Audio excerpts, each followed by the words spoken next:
Assalamualaikum warahmatullahi wabarakatuh. Selamat pagi semuanya, salam sejahtera bagi kita semua. Salam Om Swastiastu, Namo Buddhaya, salam kebajikan. Yang terhormat kepada Bapak Dini Yudiantoro MM selaku dosen pengampu mata kuliah studi kelayakan bisnis, dan kepada teman-temanku semua dari kelas MBS 4B yang saya banggakan. Video ini dibuat untuk mempresentasikan materi yang berjudul Analisis Pemasaran Studi Kelayakan Bisnis yang akan dipresentasikan oleh anggota kelompok 3, yaitu ada Nana Fitriani dengan NIM digit terakhir 047, Bintan Zahratul Fahma dengan NIM digit terakhir 053, Dika Lailatul Rizkia dengan NIM digit terakhir 058, Novita Maratus Solihah dengan NIM digit terakhir 070, Arita Novianti dengan NIM digit terakhir 073, dan Aris Fauzi Nur Farisi dengan NIM digit terakhir 085. Dan berikut ini adalah materi penjelasan dari kelompok 3. Yang pertama ada identifikasi pelanggan prospektif. Pelaku studi dalam menyusun studi pasarnya seharusnya mempergunakan pendekatan, yaitu hanya membidik segmen pasar yang spesifik dan menawarkan pada pelanggan apa yang benar-benar mereka butuhkan. Guna mencapai semua itu, perlu disiapkan profil pelanggan secara lengkap. Nah, ada 5 cara untuk mengenal sifat orang-orang di dalam pasar sasarannya. Di antaranya yaitu yang pertama, faktor demografi, yang kedua faktor geografi, yang ketiga faktor psikografi, yang keempat manfaat, dan yang kelima adalah faktor kegunaan. Yang pertama, faktor demografi. Segmentasi demografi melihat beberapa aspek seperti jenis kelamin, usia, pendidikan, pekerjaan, status menikah, dan lain-lain. Jenis segmentasi ini sering diterapkan perusahaan dalam menentukan strategi pemasaran bagi produk atau jasa yang mereka tawarkan. Dan yang kedua, faktor geografi. Faktor ini berhubungan dengan tempat tinggal masyarakat, yaitu mengelompokkan targetnya berdasarkan aspek lokasi, contohnya tempat tinggal calon konsumen.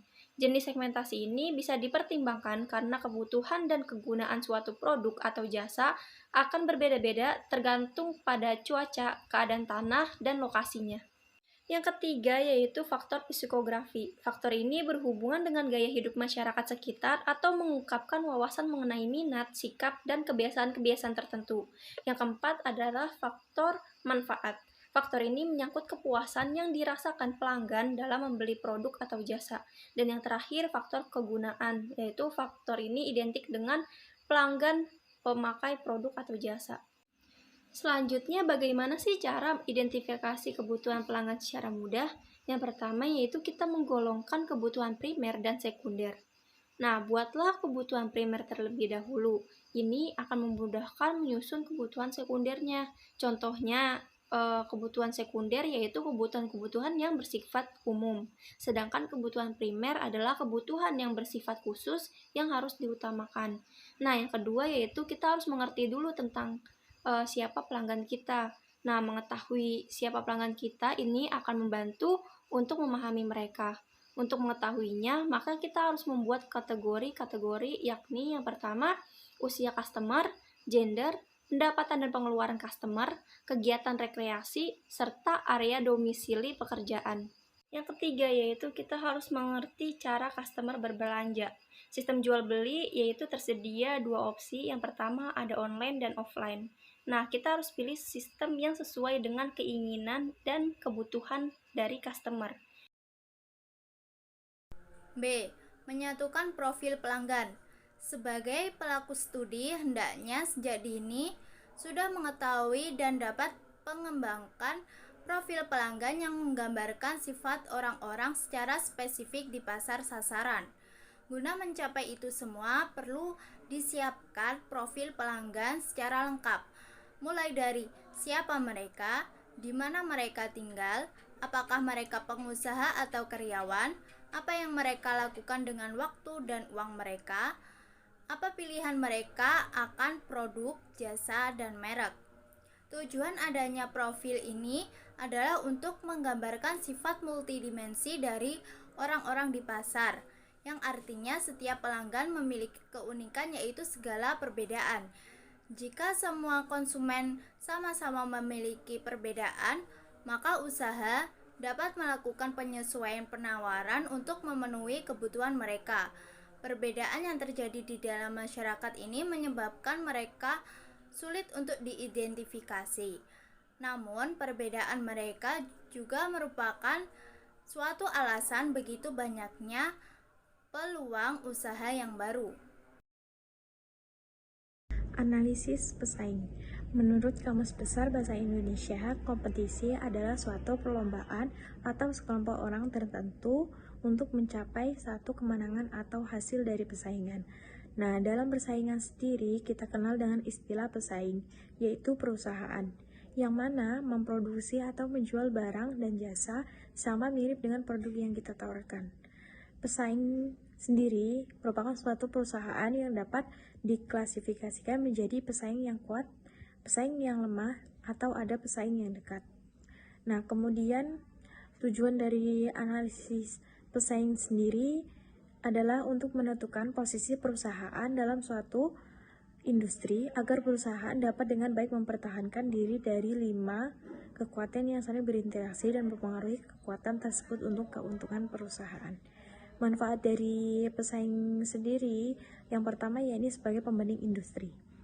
Membandingkan perusahaan sendiri dengan industri yang sama dengan mengetahui kekuatan dan kelemahan. Kemudian pembelajaran dari pesaing. Mereka melakukan percobaan untuk di segmen pasar yang serupa dan kemudian penempatan mengetahui kekuatan pesaing untuk membantu dalam memilih bagaimana cara bersaing dan identifikasi kesempatan ancaman tindakan pesaing mengancam Anda diperingatkan sebelumnya untuk memungkinkan Anda untuk mempersiapkan terlebih dahulu. Dan yang terakhir ini keunggulan kompetitif. Pertama, harga atau nilai. Seorang wirausaha sendiri harus mampu menghasilkan suatu produk atau jasa. Biaya rendah sehingga strategi penempatan harga tidak terlalu tinggi dibandingkan dengan produk dan layanan pesaing. Yang selanjutnya yaitu ada analisis pasar. Analisis pasar ialah suatu kegiatan penganalisisan atau penyelenggaraan untuk mempelajari berbagai masalah tentang keadaan pasar tersebut.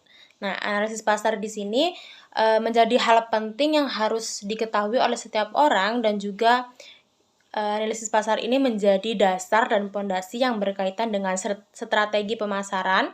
Dengan melakukan analisa yang baik, tepat, itu kita akan lebih bisa memahami keadaan pasar yang sesungguhnya. Sehingga strategi yang dilakukan untuk memasarkan produk bisnis yang kita miliki ini akan berjalan dengan baik dan keuntungan bisnisnya dapat meningkat dan terus meningkat sampai akhir.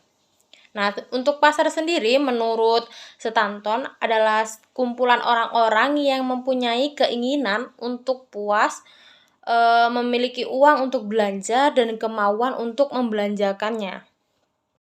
Nah, di dalam analisis pasar sendiri terdapat beberapa elemen. Yang pertama ada permintaan dan penawaran. Nah, apa sih permintaan di sini? Permintaan di sini ialah keinginan konsumen membeli suatu barang pada berbagai tingkat harga selama periode waktu tertentu. Nah, permintaan merupakan jumlah barang yang dibutuhkan oleh konsumen yang mempunyai kemampuan membeli pada berbagai tingkat harga. Nah, di permintaan ini juga terdapat faktor-faktor yang mempengaruhi permintaan tersebut. Yang pertama yaitu ada harga barang itu sendiri. Yang kedua ada harga barang lain yang terkait. Dan yang ketiga ada tingkat pendapatan per kapita. Kemudian yang keempat ada selera atau kebiasaan. Yang kelima ada jumlah penduduk. Yang keenam ada perkiraan harga di masa mendatang. Yang ketujuh ada distribusi pendapatan. Dan yang terakhir ada usaha-usaha produsen meningkatkan penjualan tersebut. Nah, selain permintaan di sini ada penawaran. Apa sih penawaran itu? Nah, penawaran di sini merupakan berbagai kuantitas yang ditawarkan di pasar pada berbagai tingkat harga. Nah, dalam pengertian ekonomi mikro, penawaran itu dapat dibedakan menjadi penawaran perorangan dan penawaran pasar. Nah, penawaran perorangan di sini yang dimaksud penawaran perorangan di sini yaitu penawaran terhadap suatu barang atau jasa yang kesediaan dari seorang penjual untuk menawarkan berbagai jumlah barang pada berbagai tingkat harga. Nah, yang kemudian penawaran pasar. Penawaran pasar adalah keseluruhan penjumlahan dari penawaran perorangan suatu barang atau jasa pada berbagai tingkat harga. Hukum penawaran menjelaskan tentang adanya kolerasi positif antara perubahan harga terhadap perubahan jumlah barang yang ditawarkan. Nah, di dalam penawaran di sini juga ada faktor-faktor yang mempengaruhi penawaran tersebut. Yang pertama ada harga barang itu sendiri, sama seperti permintaan. Kemudian yang kedua ada harga barang lain yang terkait. Kemudian ada harga faktor produksi, ada biaya produksi, tingkat teknologi produksi, jumlah pedagang atau penjual, dan yang terakhir itu ada tujuan dari perusahaan tersebut. Yang selanjutnya atau yang kedua itu ada bentuk-bentuk pasar. Nah, bentuk-bentuk pasar di sini yang pertama ada pasar persaingan sempurna. Nah, dalam bentuk pasar ini kegiatan persaingan itu tidak begitu tampak dan pembelinya dalam jumlah terbatas. Nah, kemudian yang kedua ada pasar persaingan monopolis. Nah, pasar persaingan monopolis ini merupakan campuran antara persaingan sempurna dan monopoli. Kemudian yang ketiga ada pasar oligopoli. Nah, pasar oligopoli ini adalah pasar dengan jumlah penjual yang terbatas. Kemudian ada pasar persaingan duopoli. Pada pasar ini terdapat 2 penjual. Nah, kemudian yang selanjutnya atau yang ketiga itu ada macam-macam pasar. Macam-macam pasar yang pertama ada pasar konsumen. Pasar konsumen itu pasar di mana konsumennya merupakan konsumen akhir. Nah, kemudian ada pasar industri yang pembelinya memproses lebih lanjut untuk disewakan atau dijual. Kemudian ada pasar penjualan kembali atau reseller. Nah, pedagang ini biasanya ada pedagang menengah, dealer, distributor, grosir, dan agen-agen yang lain. Kemudian ada pasar pemerintah. Apa sih pasar pemerintah itu? Pasar pemerintah itu adalah pasar yang terdiri dari unit-unit pemerintah yang membeli atau menyewa barang untuk menjalankan tugas dari pemerintah tersebut.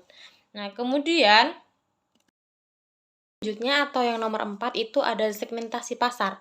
Nah, segmentasi pasar adalah kegiatan membagi pasar yang heterogen ke dalam pasar yang homogen. Nah, dalam menentukan posisi pasar di sini dapat dilakukan dengan beberapa cara. Yang pertama yaitu mengidentifikasi keunggulan kompetitif. Nah, yang kedua ada memilih keunggulan kompetitif dan yang terakhir adalah mewujudkan dan mengkomunikasi posisi tersebut. Nah, yang kelima ada analisis persaingan.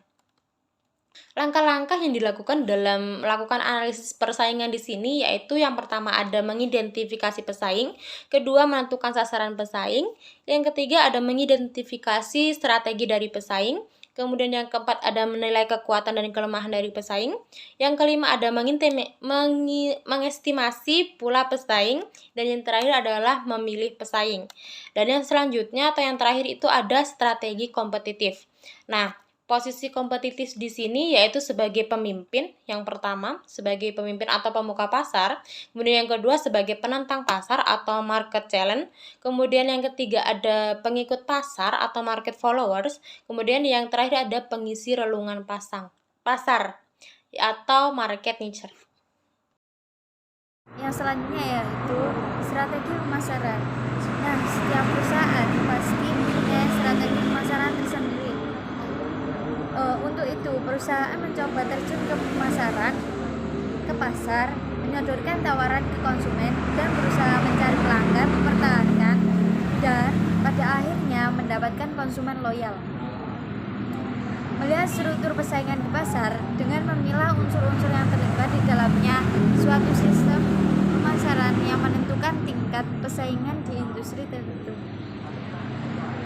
Nah, selain perusahaan yang mencoba menawarkan produk di pasar tertentu, masih ada unsur lain, yaitu para pesaing, para pemasok, distributor, sebagai perantara konsumen akhir, pendatang baru, dan produk substitusi ancaman pendatang baru. Pendatang baru yaitu perusahaan yang semula tidak bermain di industri dan tidak sebagai pemain dalam jalur produksi, distribusi industri tersebut. tetapi kemudian ikut terjun di industri tertentu dengan menawarkan produk dan jasa yang sama atau sejenis dengan alasan industri tersebut menarik dari segi pasar dan labanya.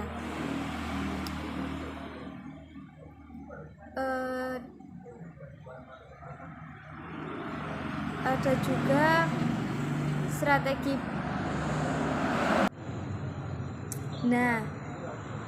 Di dalam strategi pemasaran ada hambatan-hambatan yang masuk ke industri yang ditentukan oleh faktor-faktor berikut, yaitu yang pertama skala ekonomis, yang kedua kebutuhan modal, yang ketiga diferensi produk, yang keempat akses ke saluran distribusi, yang kelima kebijakan pemerintah. Dari skala ekonomis adalah besaran kecilnya skala efisien untuk bisa menghasilkan keuntungan. Kalau modal, besarnya investasi yang diperlukan untuk menjalankan operasi usaha. Yang diferensiasi produk, yaitu tingkatan perbedaan antara produk yang ada di pasaran. Apakah nyaris tidak ada perbedaan ataukah ada perbedaan signifikan? Yang selanjutnya akses ke saluran distribusi. Ada tidaknya distributor? Jika ada, seberapa mudah atau bersediakah distributor mendistribusikan produk dari pendatang baru tersebut? Yang selanjutnya yaitu kebijakan pemerintah. Kebijakan yang bisa menghambat atau justru melonggarkan pendatang baru. F. Rencana pemasaran. Perencanaan pemasaran atau marketing plan adalah sebuah perencanaan tertulis yang di dalamnya berisi beberapa komponen pemasaran yang meliputi analisis, target, kegiatan, dan anggaran pemasaran. Rencana pemasaran merupakan ide awal dalam suatu bisnis. Ini merupakan suatu bentuk umum dari sebuah keterkaitan proses tata kelola dengan arah tujuan untuk mengembangkan strategi bisnis dalam memperoleh pencapaian yang maksimal. 1. Isi rencana pemasaran. A. Rangkuman eksekutif. Tujuannya membuat ikhtisar singkat mengenai proposal rencana untuk keperluan manajemen. B. Situasi pemasaran saat ini. Tujuannya untuk memuat data latar belakang yang relevan mengenai pasar, produk, kompetensi, distribusi, dan lingkungan makro. C. Analisis peluang dan masalah. Tujuannya untuk mengenai peluang atau ancaman dan masalah yang dihadapi oleh produk atau jasa. D. Tujuan untuk menjelaskan sasaran yang ingin dicapai dalam volume penjualan, pangsa pasar, dan keuntungan. E. Strategi pemasaran. Untuk membuat pendekatan pemasaran secara global yang akan digunakan untuk mencapai tujuan. F. Program tindakan laba rugi. Untuk mencari jawaban atas pertanyaan apa yang akan dilakukan, berapa biayanya. G. Perkiraan laba rugi. Meramalkan hasil keuangan yang diharapkan dari rencana. H. Pengendalian. Menunjukkan bagaimana rencana akan dikontrol. Anggaran dan A. 2. Anggaran dan perkiraan biaya penjualan. Proses penyusunan anggaran ini dimulai dari membuat perkiraan penjualan, menetapkan harga jual masing-masing produk atau jasa, menentukan daerah geografi pemasaran, dan yang terakhir menentukan anggaran biaya penjualan. Itulah tadi video pemaparan materi dari kelompok 3 terkait analisis pemasaran studi kelayakan bisnis. Nah, apabila ada salah kata-kata dalam penyampaian materi, kami dari kelompok 3 memohon maaf sebesar-besarnya. Kepada Allah kami mohon ampun, dan sekian dari kami. Kami mohon undur diri. Wassalamualaikum warahmatullahi wabarakatuh.